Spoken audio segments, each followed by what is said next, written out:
উত্তরের জেলা পঞ্চগড়ের সুপারির খোল দিয়ে তৈরি হচ্ছে প্লেট, বাটি, চামচ সহ নান্দনিক তৈজসপত্র। স্থানীয় চাহিদা মিটিয়ে এসব তৈজসপত্র যাচ্ছে দেশের বিভিন্ন জেলায়। তবে বড় আকারে উৎপাদন করতে পারলে দেশের চাহিদা মিটিয়ে বিদেশে রপ্তানির আশা কারখানা কর্তৃপক্ষের। আর উপজেলা নির্বাহী কর্মকর্তা বলছেন, এসব তৈজসপত্র বিদেশে রপ্তানি করা গেলে আয় হবে প্রচুর বৈদেশিক মুদ্রা। পঞ্চগড়ের বোদা উপজেলার শিমুলতলীতে প্লাস্টিকের বিকল্প হিসেবে সুপারি গাছের খোল দিয়ে তৈরি হচ্ছে ওয়ান টাইম প্লেট, বাটি, চামচ সহ নানা তৈজসপত্র। উদ্যোক্তা নুরুল আলম সেলিম নান্দনিক এসব পণ্য তৈরি করে সাড়া ফেলেছেন। বিভিন্ন জায়গা থেকে সুপারি গাছের খোল সংগ্রহ করে নিমপাতা ও লেবুর রসযুক্ত পানি দিয়ে জীবাণুমুক্ত করে রোদে শুকানো হয়। এরপর শুকনো খোল ছাঁচে বসিয়ে তাপ এবং চাপ প্রয়োগে নানা আকৃতি দেয়া হয়। ইকোবিডি গ্রিন নামের এই কারখানায় প্রতিদিন 1000 থেকে 1200 পিস প্লেট, বাটি সহ 8 ধরনের পণ্য উৎপাদন হচ্ছে। প্রতি পিস প্লেট, বাটি 7 থেকে 15 টাকায় বিক্রি হয়।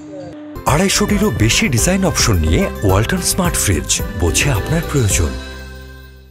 আমাদের কাছে সুপারি খোলের কোনো অংশই ফেলানি না, প্রত্যেকটা জিনিসই আমাদের কাজে লাগে। যেই খোলের অংশটুক যেটা আমাদের মেশিন থেকে বাদ পড়ে যায়, সেই খোলের অংশটা আমরা পানি প্রয়োগ করি। 1 মাসের মধ্যে আমরা সেটাকে জৈব সার তৈরি করে ফেলি। সুপারির খোল দিয়ে নান্দনিক তৈজসপত্র তৈরিতে বিস্মিত স্থানীয়রা। একই সাথে স্থানীয় নারীরা কাজ করে হচ্ছেন স্বাবলম্বী।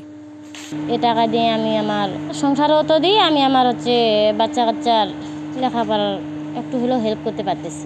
আমরা কাজ করি, বসে না থাকি হেনে আমরা একটু পয়সা পাই, তো আমরা এই পয়সা দিয়ে আমরা সংসার ভালো চলে। সরকারি সহযোগিতা পেলে কারখানাটিকে আরও সম্প্রসারিত করার কথা জানান ইকোবিডি গ্রিনের পরিচালক। সরকারের কাছ থেকে কোনো সহযোগিতা পাই তাহলে হয়তো আমি এক্সপোর্ট করতে পারবো। এই জন্যই পারবো যেহেতু আমার বায়ার আছে, প্রচুর বায়ার আছে আমার বিদেশে। উপজেলা নির্বাহী কর্মকর্তা জানান, পরিবেশ বান্ধব এসব পণ্যের বিদেশেও চাহিদা রয়েছে। নতুন উদ্যোগের ফলে গ্রামীণ অর্থনীতি যেমন শক্তিশালী হবে, তেমনি আমি বিশ্বাস করি বেকারত্ব দূরীকরণ এবং কর্মসংস্থান সৃষ্টিতে এটা ভূমিকা রাখবে। এসব তৈজসপত্র বানানোর পর সুপারির খোলের অবশিষ্ট অংশ দিয়ে জৈব সার তৈরি করা হয়। আবার এসব পণ্য ব্যবহারের পর ফেলে দিলে পচে জৈব সার তৈরি হয়, যা পরিবেশ বান্ধব। DBC news desk.